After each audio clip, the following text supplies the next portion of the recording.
की एक शहर बरेली की, जिसके गांव में एक भूतिया बरगद का पेड़ है। चुड़ैल पीछे पड़ गई।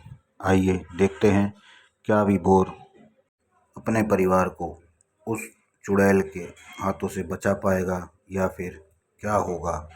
आज के एपिसोड में देखते रहिए फियर फाइल्स में। दोस्तों, कहानी की शुरुआत में हम देखते हैं एक पंडित जी को, जो विभोर और अमृता की पत्री मिला रहे होते हैं। और दूसरे ही सीन में हम देखते हैं विभोर और अमृता एक कमरे में बैठे अपनी आगे की ज़िंदगी की प्लानिंग कर रहे होते हैं। वो दोनों आपस में इतना डिस्कशन में उलझ गए थे, क्योंकि उन्हें अपनी पूरी ज़िंदगी उन्हें साथ में बितानी थी। लेकिन उन्हें भी ये बात का अंदाज़ा नहीं था कि उनके साथ आगे ज़िंदगी में क्या होने वाला है। पंडित जी कुंडलियाँ मिला चुके थे और पंडित जी बोलते हैं कि विभोर की कुंडली में बहुत बड़े सारे दोष हैं। ये बात सुनकर उसके घर वाले सारे शॉक में हो जाते हैं। यह सारी बातें सुनकर अमृता के पिताजी बोलते हैं कि हमें इस घर में रिश्ता ही नहीं करना। और वो अपनी बेटी को समझाते हैं कि अगर तुमने इससे विवाह किया तो पूरी की पूरी ज़िंदगी तुम नरक जैसी भोगोगी। सारी बातें सुनने के बाद और पंडित की भी कहानी सुनने के बाद अमृता ये फैसला लेती है कि वो विभोर से ही शादी करेगी। विभोर भी अब ये कहता है कि अगर मेरी शादी अमृता से नहीं हुई तो मैं ज़िंदगी भर कमाता रहूँगा, लेकिन और किसी लड़की से। विभोर पंडित जी से बोलता है कि कुछ भी करो, तुम मेरी कुंडली को ठीक करो। तो पंडित बोलता है कि एक ही रास्ता है, बोलो क्या तुम कर पाओगे। और विभोर सब कुछ करने के लिए तैयार हो जाता है। तभी पंडित जी बोलते हैं कि तुम्हें पहले एक बरगद के पेड़ के साथ विवाह करना होगा। विवाह पूरा होते ही हम उस बरगद के पेड़ को कटवा देंगे, जिससे तुम्हारा सारा का सारा कुंडली का दोष उस बरगद के पेड़ के साथ लग जाएगा। विभोर उन पंडित जी की बात मान लेता है और एक दिन विभोर अपने दोस्त के साथ था, उसके पास से गुजर रहा था। उस दिन रात काफ़ी हो जाती है और दोस्तों अचानक से विभोर की बाइक उसी बरगद के पेड़ के पास ख़राब हो जाती है। बाइक ख़राब होने के बाद वो दोस्तों काफ़ी डर जाते हैं और विभोर का जो दोस्त उसके पीछे बैठा था वो उसका मजाक उड़ाने लगता है। और मजाक उड़ाते हुए वो बोलता है कि देख भाई, तेरी बाइक भी भाभी के पास ही ख़राब हुई है, क्योंकि वो वही बरगद का पेड़ था जिससे अगले दिन उसकी शादी होने वाली थी। मजाक छोड़ के उसका दोस्त बोलता है कि चल छोड़ यार, मैं असली तेरी भाभी से बात कराता हूँ। अमृता को फ़ोन लगाता है, वीडियो कॉल। अमृता बोलती है, क्या तुम उसी बरगद के पेड़ के नीचे पहुँच गए हो।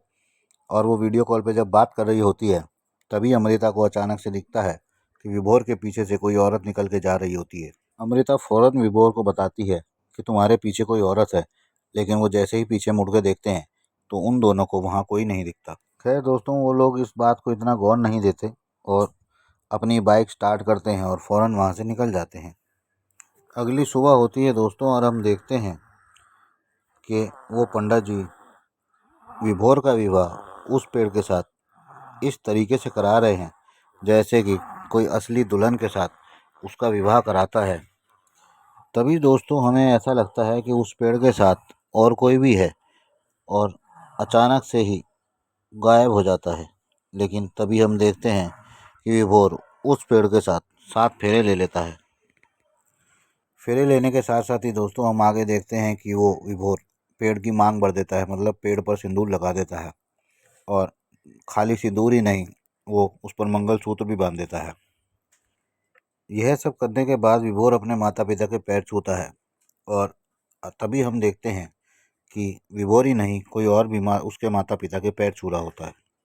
फिर दोस्तों हम देखते हैं कि शादी पूरी होने के बाद सब लोग वहाँ से चले जाते हैं अपने अपने घर।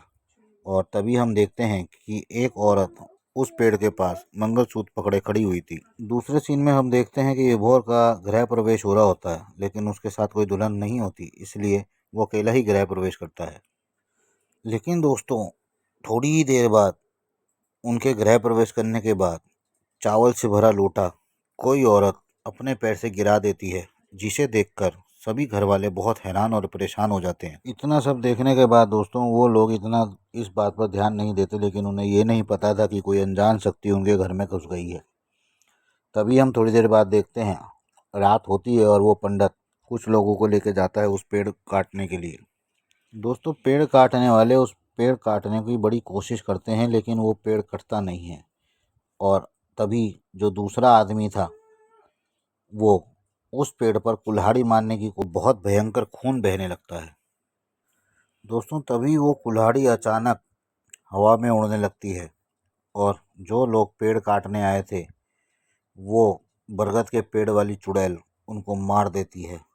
और अगले ही सीन में देखते हैं कि विभोर उसके साथ बहुत अजीब घटनाएं होने लगती हैं। विभोर रात में सो रहा होता है और तभी हम देखते हैं कि बहुत भयानक सी शक्ल वाली औरत उसके साथ में सो रही होती है। और वो चुड़ैल अमृता के साथ जितनी भी उसकी फ़ोटोएं थी फ़ोन के अंदर, वो सब डिलीट कर देती है। और अगली सुबह हम देखते हैं कि उसके ऑफिस जाने के लिए कपड़े और जूते बिल्कुल पूरी तरह तैयार मिलते हैं, जैसे वो ऑफिस जाने के लिए कोई बीवी उसको देती है। और वो मंगलसूत्र जो उसने पेड़ पर बांधा था, वो भी उसे वहीं नजर आता है। और दोस्तों, जब वो अपने ऑफिस के लिए तैयार होने के लिए जाता है, तभी हम देखते हैं कि शीशे में एक बहुत सी बदसूरत दिखने वाली औरत उसके सामने उस शीशे में खड़ी थी। दोस्तों, वो चुड़ैल उसको अमृता के बिल्कुल पास नहीं जाने दे रही थी, ना ही उससे फ़ोन पे बात करने दे रही थी। और ये सब देखकर वो बहुत परेशान था। एक दिन सुबह वो अमृता से बात कर रहा होता है फ़ोन के ऊपर, और सारी चीज़ उसे बताता है कि उसके साथ क्या हो रहा है। उसकी फ़ोन की सारी बातें वो चुड़ैल सुन रही होती है। तभी अमृता उसे बोलती है कि कुछ ही दिनों में हमारी शादी होने वाली है, तुम बिल्कुल चिंता मत करो। मैं एक अंगूठी ला रही हूँ, तुम वो पहनो। लेकिन ये बात उस चुड़ैल को पसंद नहीं आती और वो चूड़ी उसके हाथ से फेंक देती है। अंगूठी गिरने के बाद अमृता और उसके घर वाले सारे उस अंगूठी को ढूंढने लगते हैं, लेकिन वो अंगूठी उन लोगों को कहीं भी नहीं मिलती है, क्योंकि वो चुड़ैल उस अंगूठी को वहाँ से हमेशा के लिए गायब कर देती है। अंगूठी ना मिलने के कारण वो और उसके घर वाले ये फैसला लेते हैं कि हम दूसरी अंगूठी ले लेते हैं। और दूसरी अंगूठी लेके वो उसके घर पर पहुंचते हैं।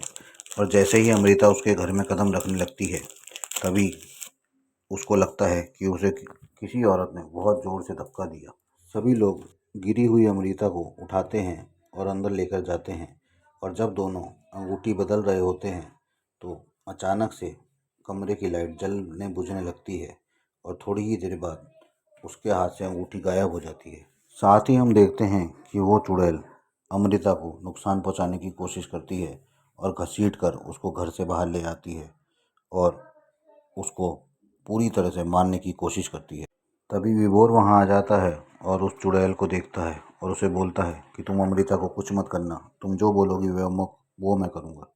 विभोर की सारी बातें सुनने के बाद वो चुड़ैल अमृता को छोड़ देती है और विभोर को घसीटते हुए अपने कमरे के अंदर लेकर जाने लगती है। वो पंडित जिसने उनकी शादी कराई थी, वो अपने साथ साथ अपने गुरुजी को लेकर आता है और सारी बात उनको बताता है। और उस घर में पूजा पाठ भी होती है, लेकिन वो आत्मा जाने का नाम नहीं लेती। अगले सीन में हम देखते हैं कि वो पंडित जी जिसने बहुत कोशिश करी उसको भगाने की, वो बोलते हैं अमृता के पापा से कि तुम अपनी बेटी की शादी कहीं और ढूंढ लो, लेकिन अमृता राजी नहीं होती। अमृता बोलती है, मैं विभोर को किसी कीमत पे अकेला नहीं छोड़ूंगी और कहीं दूसरी जगह शादी नहीं करूंगी, चाहे मेरी जान ही क्यों न चली जाए। अमृता बिल्कुल भी नहीं मानती इस बात के लिए और वो पंडित जी के साथ, अपने पापा के साथ और खुद उस बरगद के पेड़ के पास चले जाते हैं जहाँ से वो चुड़ैल उनके पीछे लगी थी। अब पंडित जी उस बरगद के पेड़ के नीचे बैठते हैं और अपनी पूजा पाठ शुरू करते हैं। और तभी अमृता को उस पेड़ के बारे में जो भी आप बीती है उस पेड़ की, वो सब कुछ, प्यार में धोखा खाई हुई औरत जिसके पति ने उसको धोखा दे दिया था, उसको और कुछ नहीं समझ आ रहा था और वो इस बरगद के पेड़ से लटक कर फांसी लगाकर अपनी जान दे देती है। अमृता को ये सब स्वप्न के द्वारा दिखता है और उसे ये भी पता लगता है कि वो उसके पति के पीछे क्यों पड़ी है, क्योंकि पंडित ने उस पेड़ के साथ उसकी शादी करा दी है। अमृता ने बोला कि क्योंकि उसकी इस चुड़ैल से शादी हो चुकी है, अब उसे इस चंगुल से छुटाना बहुत मुश्किल है। पंडित काफ़ी कोशिश करता है लेकिन कुछ हो नहीं पाता। पंडित जी कहते हैं ये काम बहुत मुश्किल है, लेकिन अमृता बोलती है चाहे मेरी जान क्यों ना चली जाए, लेकिन मैं विभोर को इस मुसीबत से बचा के रहूँगी। ये मुसीबत हमारी वजह से ही आई है। पंडित जी हर हाल में अमृता की मदद करना चाह रहे थे और एक दिन उन्होंने अपने गुरुजी को भी बुला ही लिया था। तभी अमृता शादी के जोड़े में एक दिन विभोर के घर पर मिलती है। घर में अमृता को शादी के जोड़े में देखते ही वो चुड़ैल भड़क जाती है और उसको ऊपर हमला कर देती है और अमृता बोलती है कि तुम मेरे पति को कुछ भी नहीं कर सकती क्योंकि तुम्हारी शादी किसी और के साथ हुई है।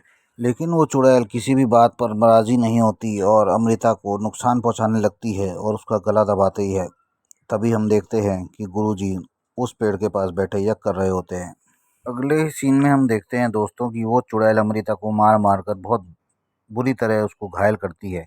लेकिन अमृता उसका असली पति जिसकी वजह से उसने जान ली थी वो उसको साथ में लेकर आई हुई होती है। ये उसका प्लान होता है। उसका पति उससे गिड़गिड़ा के बहुत माफ़ी मांगता है लेकिन वो चुड़ैल उस पर विश्वास नहीं करती और उसे भी मारने लगती है।